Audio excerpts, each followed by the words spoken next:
were you whistling when you came in? The Andy Griffith Show. Okay. I just gave my age away. Yeah, you got it.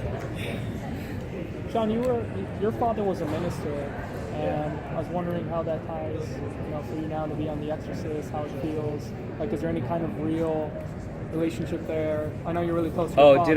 Did I think about? Is that why you chose the role? No. I chose the role based upon the character that they pitched to me. It was just a tremendous arc going through it, and there was a lot of interesting things about the character. As far as I was concerned about how far we would take it, how blasphemous it would get, and network television thankfully prevents me from going places that I'm a little uncomfortable with. I also didn't necessarily want to see violence committed upon children. That was something I was keen upon. I mean, suggested, but I didn't want to see it, so those are some areas that I was concerned about. But I'm comfortable. I'm thrilled with the results of the show. It's hard making a show week to week. The quality level has been exceptional from my vantage point. So, to your question about, I actually have been a little, stumped by. Saw the original movie and was stumped by why it was so. It's considered so blasphemous. See why, but on the other hand, it does seem like it suggests that God is real and the devil is real, which the Bible does also. So it's, you know what I'm saying? So I'm not sure. Maybe it's just the imagery, but anyway, that was a deeply unsatisfying answer. I apologize. Next question. I know a lot of viewers are very excited to see you as a dad. So can you talk about, you just mentioned not wanting to see violence sort of inflicted on children. Can you talk a little bit about what you've brought from your own experience as a dad and your own sort of fears to playing a dad on screen? It's not like something I think about so much, but but it was a factor in me taking the role. I wanted to see what happened with me and children, and it's been. I have found that my own experience is enriched the playing of that role. I enjoy. There's it's something new to care about on screen for me. It's not getting the burgers, but saving the children. But yeah, it's very easy to. Maybe it's because I'm a dad. It's just very easy to care about children. Is it easier to play scary or scared as a father, or is it? Sure, when the kids are, again, the stakes are very high. I guess that's the fun of the show. It's like, what's at stake? Your children, your soul, your life. It's all extreme stakes all the time. Because the topics are so heavy and so dark, how do you kind of get that out of your system? Yeah, that's a good question. I generally don't have a problem with that, but we've had a few.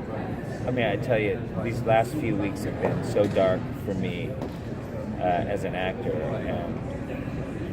and I found that I was coming home just a little depleted, which is why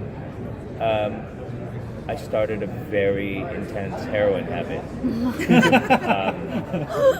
Good cure for the nose right there. I'm going to be honest, it's out of hand.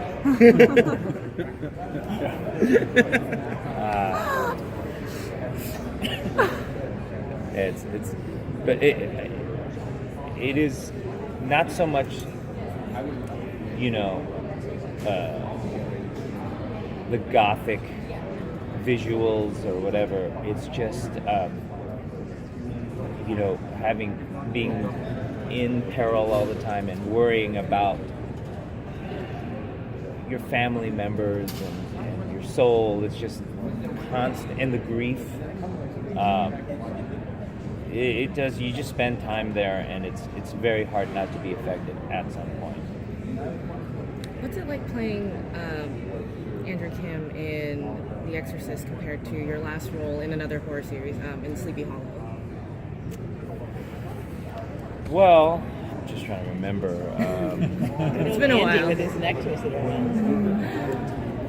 Yeah, I just, you know, to me, the difference is Andy's world is much bigger, and his character past is much broader and deeper, and he's dealing with stuff that's just very, very recent and very current. And you know, I guess in some ways I didn't regard Sleepy Hollow as a horror show. So see, this is my first time entering a job thinking about a different film language, you know. And it was one of the reasons why I wanted to do it, was I was curious about, I wanted to learn what it was and learn how to be in this world. And it's been very interesting to me to pick up some of the vocabulary, the vocabulary of the genre, and learning it and how it affects performance. But yeah, it's just I've just been a student of this. You've spoken at length about the portrayal of Asian Americans in film, about how they always get stereotypical roles, and you actually turned down a voice acting opportunity a few years ago because you didn't like the idea of, you know, they wanted you to do an Asian accent and how that would come off to children to laugh at that, you know, indirectly at that kind of thing. And recently, a fellow actress named Chloe Benet did an entire interview about how she felt she was discriminated against until she changed her last name. So I was wondering your thoughts on that, and in general about the current state of, you know, Asian Americans in film and TV. So what? Pick a question. What do you? Essentially, what do you think about what that actress said recently? Do you think it's still true that the last name makes a difference in the audition world? I have no experience from which to speak about that. I've always had an Asian last name and an Asian face, so I've never been able to, you know, deceive anyone. Do you feel roles are improving for Asian Americans, or do you feel that it's still the same? Here's the deal. There are more Asians on television.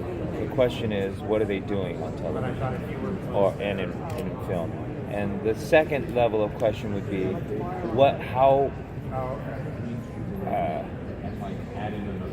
does the way the business works allow for people? Is there a system in place by which Asians are considered for lead roles and are written for? I would say no, and that is the problem. It's not so much counting the number of faces and seeing an uptick. It's the Chris Rock, I think, said what you really want is an opportunity to be terrible. Like, we, at this point, it seems like for a person, from my vantage point as an Asian American, you basically have to be Jackie Robinson, the best that ever was, you know, rather than to get a shot like everyone else does to play in the majors. You have to be the best that ever played, because the system isn't geared to look for you. and that's really the issue. So until the system is set up so that it looks comprehensively, then we're not there. So it's not so much results based. It's like, what is the process? So I think people look at shows on television, see count faces, and go, "Oh, that's better." But and that may be true today. It may not be true tomorrow. Season to season. But Thank you so much. Thank you.